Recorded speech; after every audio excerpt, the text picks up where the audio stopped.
bref, cette semaine, le maire de Vaudreuil-Dorion se dit déçu du plan de construction du pont de l'île aux Tourtes. Un documentaire et un gentillet pour Terrasse Vaudreuil. Vif succès au marché de Noël d'Etsy à Pincourt. Et les Braves célébreront le 20e anniversaire de la conquête de la Coupe du Président. Le gouvernement du Québec a adopté en octobre dernier un décret pour la réalisation de la construction du nouveau pont de l'île aux Tourtes. Le maire de la ville de Vaudreuil-Dorion, Guy Pilon, dénonce que les plans du nouveau pont ne prévoient pas de voies réservées au transport en commun. Dans les plans qu'on a vus, il y a 2 voies direction est, 2 voies direction ouest qui étaient là sur largeur.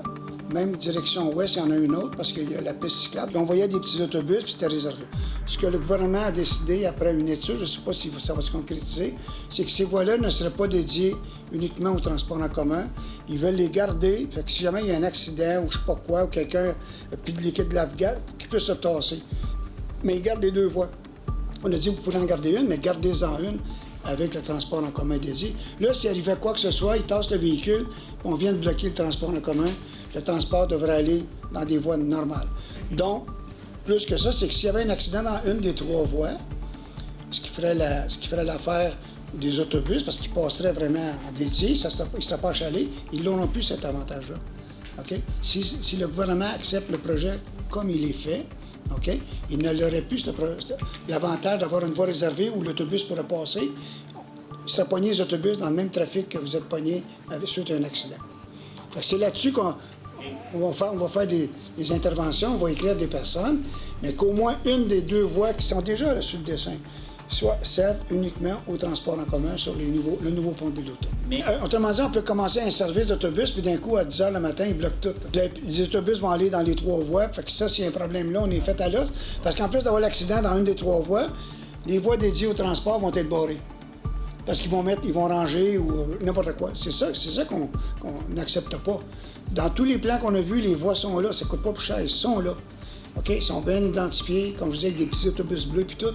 Et là, ils décident tout d'un coup, suite à une recommandation du spécialiste, je ne sais pas, le ministère des Transports, de dire non, il n'y aura pas vraiment de voie dédiée pour le transport en commun.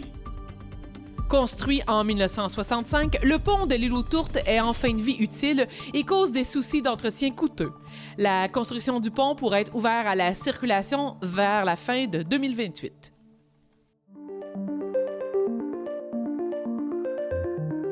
Dans le cadre de son 70e anniversaire, la municipalité de Terrasse-Vaudreuil et le comité de la Grande Tablée se sont associés à la télévision communautaire de Vaudreuil-Soulanges, C'est sur la télé, afin de produire un documentaire sur l'histoire de ce petit bout de l'île.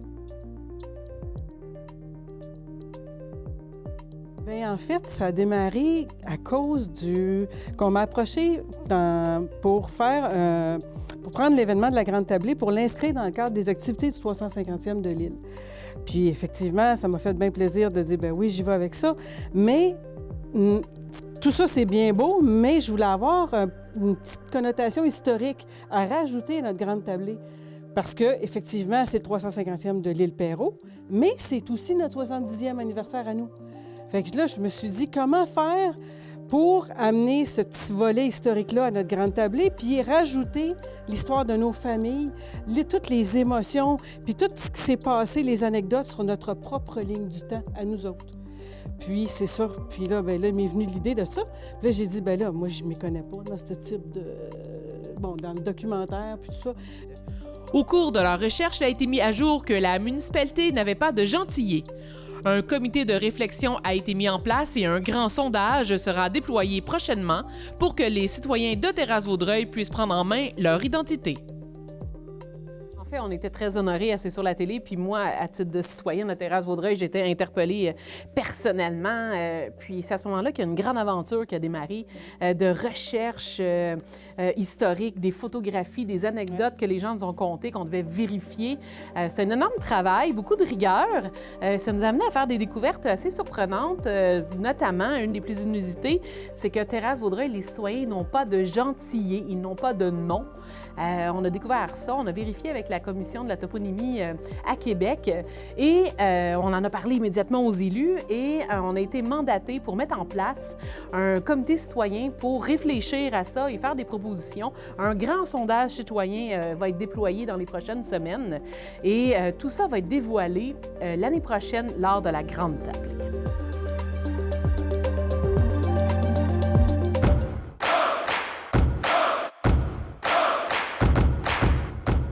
Mario Hébert, vice-président des opérations et des communications pour l'Organisation des Braves, dévoilait en conférence de presse le chandail que les Braves porteront le 10 février prochain pour célébrer les 20 ans de la conquête de la Coupe du Président de la Ligue de hockey junior 3A du Québec. Ici, à Valleyfield, on a une histoire à succès au niveau du hockey. On a 4 championnats en 10 ans, mais 2002 marquera en février prochain le 20e anniversaire de cette conquête-là. Donc, il faut souligner ça avec grandiose.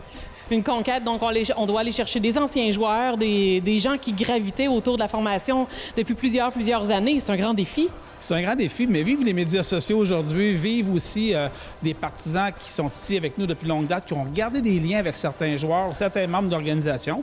Moi aussi, avec Stéphane Scotto, qui Stéphane fait plusieurs années, il est là depuis jour 1.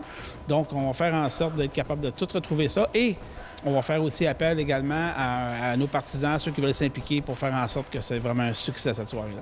Donc, s'ils veulent avoir plus d'informations, à quel endroit sur la page Facebook?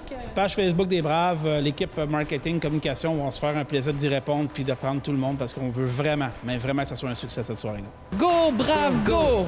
Go, Brave, go! Go, Brave, go! Go, Brave, go!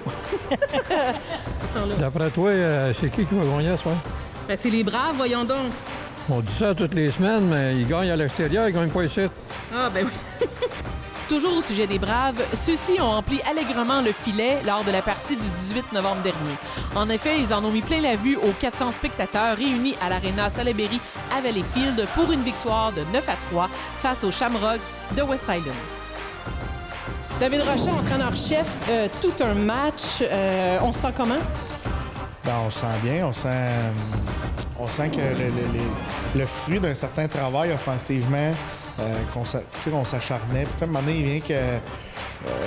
un moment donné, Guy Boucher faisait un amalgame, une explication en disant, une pompe à eau, puis t'as un long tuyau, puis à un moment donné, tu pompes, puis l'eau sort pas au bout. Fait que là, à un moment donné, tu te demandes, ben, l'eau arrive peut-être à la fin du tuyau, ben, t'as la veille de sortir, ben à soir, c'est ça, l'eau a sorti au bout. Plein de choses offensivement qu'on travaillait, fonctionnaient comme plus ou moins, puis à soir, tout ça a débloqué, fait que ça a donné confiance aux gars, de voir aussi que, ce qu'on travaille, vers quoi on s'en va, notre avantage numérique, notre jeu en zone offensive, ça a apporté le fruit, puis ça, c'est important, c'est surtout dans cette ligue-là, d'être opportuniste, d'apporter de l'offensive. Un bon spectacle, le partisan aussi dans les gradins. Quand même, on a senti dans les 2 dernières minutes là, le désavantage numérique. On a eu peur, on a eu un petit peu chaud, là, mais le gardien de but a tenu tête. On a eu quelques frissons sur le banc. Ben, à un moment donné, oui, on a eu certains désavantages numériques que les gars ils ont fait vraiment la job. Là. En fin de match, le but qu'on a accordé en désavantage numérique, je l'ai trouvé plate un peu. Là. On avait comme un peu arrêté de jouer, puis je l'ai déjà adressé avec les joueurs. Je pense que les joueurs sont conscients. C'est un but qu'on ne devrait pas accorder. Là. On a comme arrêté de jouer un peu. Mais à travers le match, il y a quelque chose qui est un point clé, c'est les avantages et désavantages numériques. À ce soir, on est 4-9 en powerplay, puis on est 6-7 en désavantages numériques. On en a accordé un en fin de match qu'on n'aurait pas dû. Fait que c'est vraiment ça qui a fait la différence. Merci beaucoup, on se voit la semaine prochaine. Merci. Je suis avec notre fameux numéro 30, Gabriel Boissonneau. Bonsoir. Salut. Tout un match. Vous avez dominé là, outrageusement tout au long de la partie. Mais quand même, à la 3e période, désavantage numérique pour les 2 dernières minutes. C'est à ce moment-là qu'on voit les nerfs d'acier du goaler. C'est là qu'il faut montrer du caractère, honnêtement. Les gars, à la fin, souvent, c'est là qu'ils l'échappent, nous autres avec nous autres. Puis, faut travailler 2 fois plus fort, garder le focus, puis... On a fait notre job, je pense, aujourd'hui. C'est pas toujours évident parce qu'à la fin de la partie, les défenseurs sont fatigués, les joueurs sont fatigués. Donc, le gardien de but, c'est le dernier rempart. Ouais, c'est sûr. C'est sûr.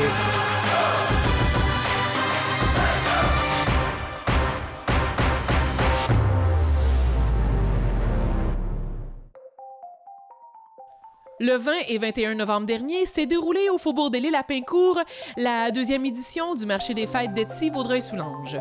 Les organisateurs sont plus que satisfaits puisque près de 4300 personnes sont venues découvrir les produits des 65 entreprises sur place dans une ambiance des plus festives.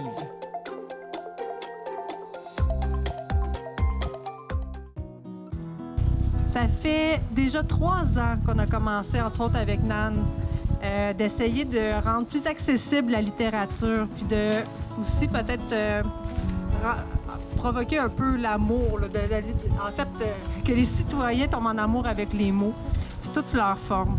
C'est le 24 septembre dernier que s'est déroulé le dévoilement de la nouvelle promenade littéraire dans les jardins de la maison Félix-Leclerc à Vaudreuil-Dorion.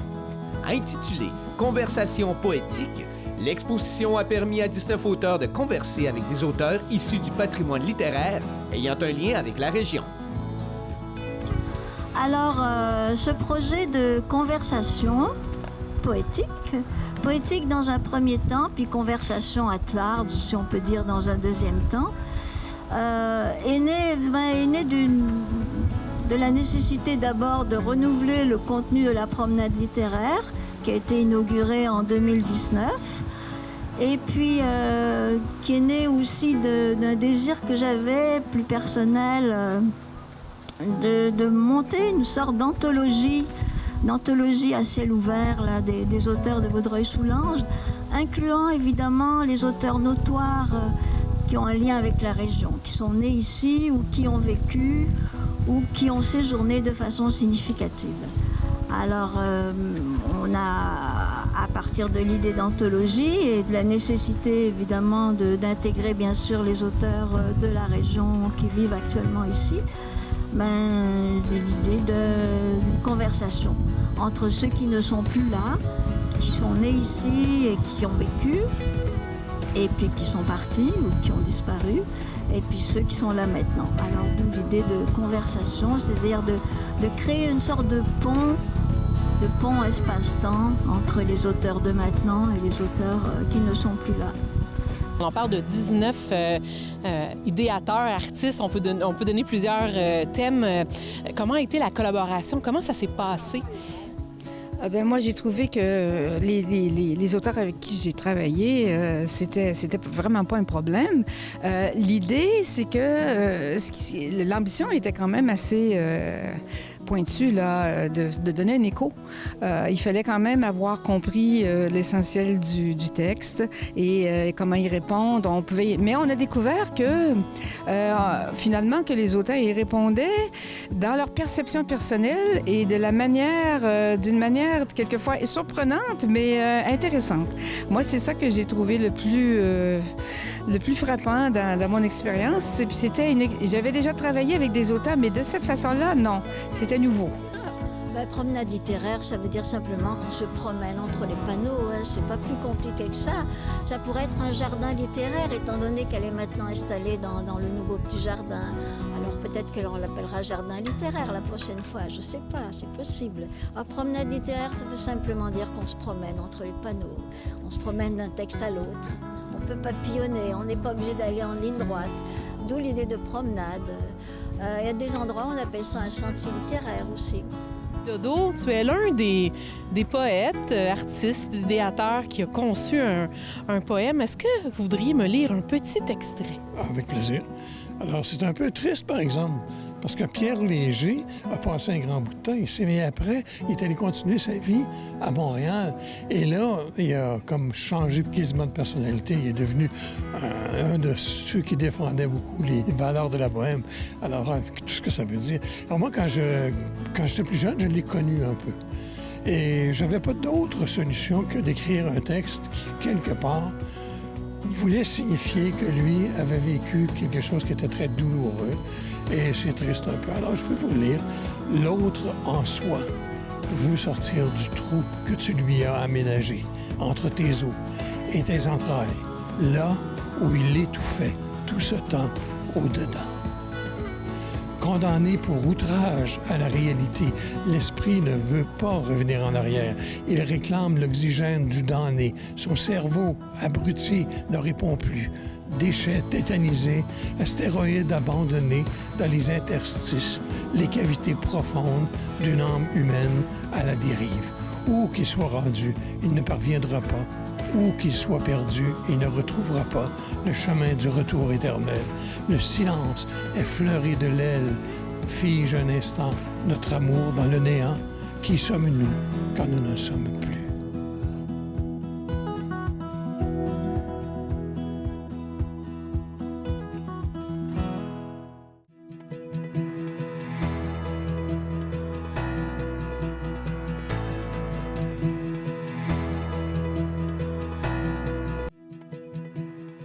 Au Québec, parler français est essentiel. Vous cherchez une option flexible, amusante et facile d'accès? Voici ce que nos participants ont à vous dire. Premièrement, pourquoi vous avez décidé de suivre un cours de français à Comquat? On va commencer avec Daniela. Decidí estudiar francés porque he vivido en Montreal bastante tiempo, pero nunca socialicé con francófonos hasta que conocí a mi novio y su familia es de Québec y para mí era muy importante integrarme mejor en su vida. Qu'est-ce que vous pensez des services de Comquat? On va y aller avec toi, Shannon. 我喜欢Comquat 提供的小班课程，以及课堂上老师和每一位学生的互动练习。And Stephen, what are you taking away from your experience with Comquat? Well, I met some really nice people with different backgrounds from different countries, with different experiences, but we're all in the same boat, learning French and integrating into Quebec. The tutors are, I would say, that is the secret to Comquat, I think, because I didn't feel any pressure, and I really enjoyed it. I have a job that's very, I would say, demanding, but I enjoyed it. I enjoyed it. I felt that it was a good team, a good group, and again, the tutor took care of us. And finally, what would you like to give as a message to people in general about learning French? Go ahead, Susan. If you have the opportunity to learn French, I'd say do it. Your life in Quebec will be all the more richer for actually doing that. And don't be afraid of making mistakes, because we all do. Stephen, we'll start with you. What sentence would you like to tell us in French? Ok, j'ai apprécié les classes en français avec Comquat. Les professeurs très gentils. Pour les autres étudiants, bonne chance et n'abandonnez pas. Si vous avez l'opportunité d'apprendre le français, prenez-le. Cela en vaudra la peine. Bonne chance. La pratique. Je suis fière de parler français maintenant. Apprendre le français est plus facile que vous croyez. Alors, merci beaucoup, puis bravo. Franchement, là, vous avez fait des beaux progrès. Je suis fière de vous. Mais lâchez pas, on poursuit. N'hésitez pas à nous contacter. 514-453-3632. Comquat est là pour vous. Je vous invite à aller visionner nos capsules racontant les histoires et témoignages de nos participants. Comquat bénéficie d'une aide financière du ministère de l'Éducation, le PAC.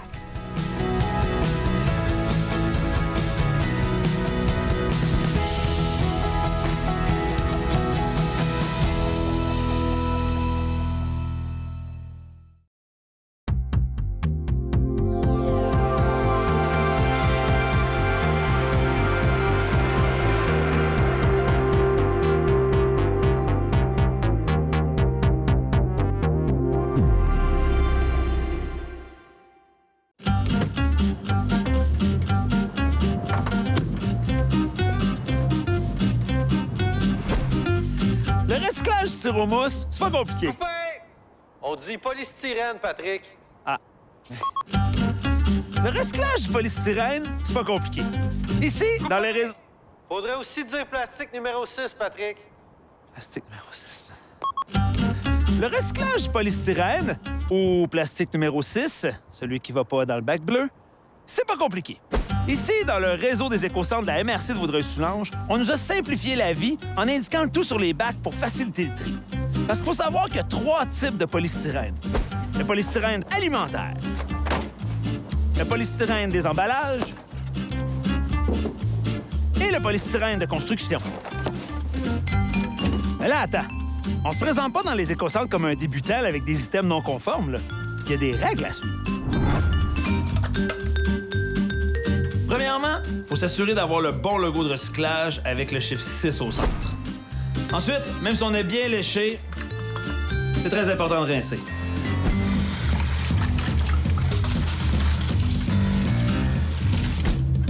Et tant qu'à vous déplacer dans l'un des éco-centres, faites un voyage qui en vaut la peine. Papa! Apportez pas juste 2-3 petits pots de yogourt, là. Accumulez-en et apportez d'autres matières qui sont acceptées aussi dans le réseau des éco-centres. Si vous avez des questions, que vous n'êtes pas certain, vous pouvez consulter l'outil en ligne Tricycle juste en bas de l'écran ici. Vous y trouverez ce que vous cherchez. Et coupé! Qu'est-ce qu'il y a?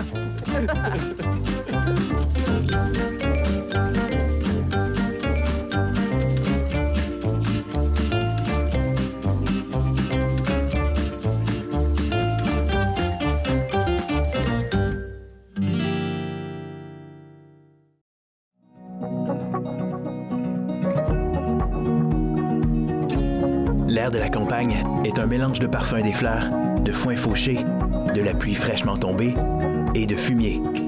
Du moins, si on en croit la rumeur. Le fumier est un engrais naturel, important dans la régénération des sols cultivables. Cette matière fertilisante est précieuse en agriculture. Elle nourrit la terre pour que celle-ci puisse nous alimenter en faisant pousser des végétaux, les légumes et les céréales. Les plantes cultivées servent aussi à nourrir les animaux, qui, à leur tour, nous nourrissent. Les agriculteurs sont très conscients des odeurs générées par l'utilisation du fumier. Ceux-ci mettent donc en place des techniques efficaces pour en minimiser les impacts et préserver la qualité de l'air ambiant. Entre autres, la ventilation adéquate des bâtiments et le stockage couvert, les techniques d'épandage et les équipements spécialisés, ainsi que les haies brise-vent, permettent d'atténuer les odeurs. Beaucoup choisissent la campagne pour son confort et sa tranquillité, loin des villes. Pour les agriculteurs, la campagne est un milieu de travail avec de la machinerie, des véhicules lourds, des bâtiments d'exploitation et des animaux. Afin de protéger la quiétude des régions, les entreprises font tout en leur pouvoir pour limiter le bruit résultant de la production agricole. Au fil des ans, plusieurs agriculteurs ont choisi d'installer des ventilateurs plus silencieux, des dispositifs acoustiques absorbants et planter certains types d'arbres près de leurs bâtiments afin de diminuer la propagation des sons. Un agriculteur a aussi le devoir de respecter les normes provinciales et les règlements municipaux pour atténuer les inconvénients liés à ces activités. La zone agricole en Montérégie regorge de vie et de paysages à couper le souffle. La protection de sa tranquillité et de son air pur contribue à en faire un milieu où il fait bon vivre. Notre campagne, un milieu de vie à partager. Cette semaine, pour la première fois à l'écran, Pierre-Jean Savard. On le retrouve chez lui devant sa bibliothèque dans le sketch Comment on donne. Qu'est-ce que tu fais là, amour? Ben, je m'en vais porter ma boîte de livres au centre de don. C'est parce qu'il mouille à boire debout puis c'est fermé aujourd'hui. Non, il mouille pas tant que ça. Là. Ma boîte est quand même bien fermée. Au pire, allez, ils vont en rentrer demain matin. Faut que ça parte aujourd'hui. Saviez-vous, Pierre-Jean, qu'un livre mouillé est difficile à lire et que l'organisme mettra à la poubelle et donc ils sont endommagés par la pluie?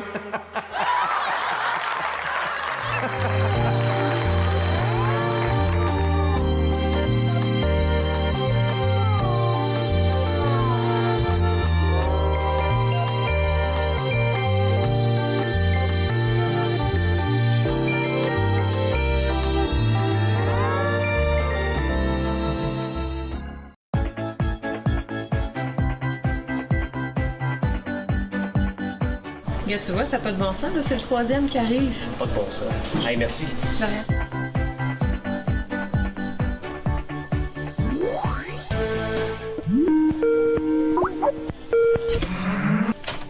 Hey, salut! Salut, papa, ça va ta mission? Ouais, c'est justement pour ça, faut que je te parle. J'avais une question pour toi. Est-ce que tu te protèges? Tu m'appelles pas pour ça, là? Ben non, je te parle pas de ça. En fait, je veux savoir si tu protèges tes informations personnelles, tes données bancaires sur Internet, parce qu'il y a des fraudeurs. Actuellement, on est rendu à 3 cas ici. C'est quand même assez important, là. Ça t'est déjà arrivé d'être contacté via les médias sociaux ou de recevoir une story te proposant de faire de l'argent facile? Ben oui, on entend parler comme donner son numéro de compte ou son NIP ou prêter sa carte de débit contre de l'argent. Mais mon ami m'en a parlé d'une offre d'emploi l'autre jour qu'on achète de la monnaie virtuelle ou des bitcoins. Mais c'est chill, là, pas grand chose à faire puis l'argent à rendre. Ouais, fais attention à tout ce qui est offre. Commence dès maintenant ou t'as pas besoin d'entrevue. Ça peut être des arnaques. Pas d'entrevue, hein, c'est comme trop beau pour être vrai. Je vais juste te rappeler, mais je sais que tu le sais déjà, là, ton NIP, ta carte, c'est confidentiel. Tu gardes toutes tes informations pour toi. Ouais, pas. Puis si tu participes à cette arnaque, tu risques de perdre la confiance de ton institution bancaire. Donc la prochaine fois que tu vas recevoir une telle demande de ton chanteur préféré ou ton influenceur préféré... C'est beau, papa, j'ai compris, je reste sur mes gardes, je sais que ce sera pas lui. Hey, d'ailleurs, j'ai vu que tu avais mis ton ancien cellulaire en vente sur Marketplace. T'as vu ça? Ben moi, je te conseille, si tu le vends, d'être accompagné de ton amie Sarah, puis aussi d'aller dans un endroit public pour faire la transaction. Privilégie l'argent comptant, puis accepte pas des cartes cadeaux. Ok, bye, là, inquiète-toi pas. Ouais, faut que je te laisse, on a du travail à faire. Salut! 4 sergent.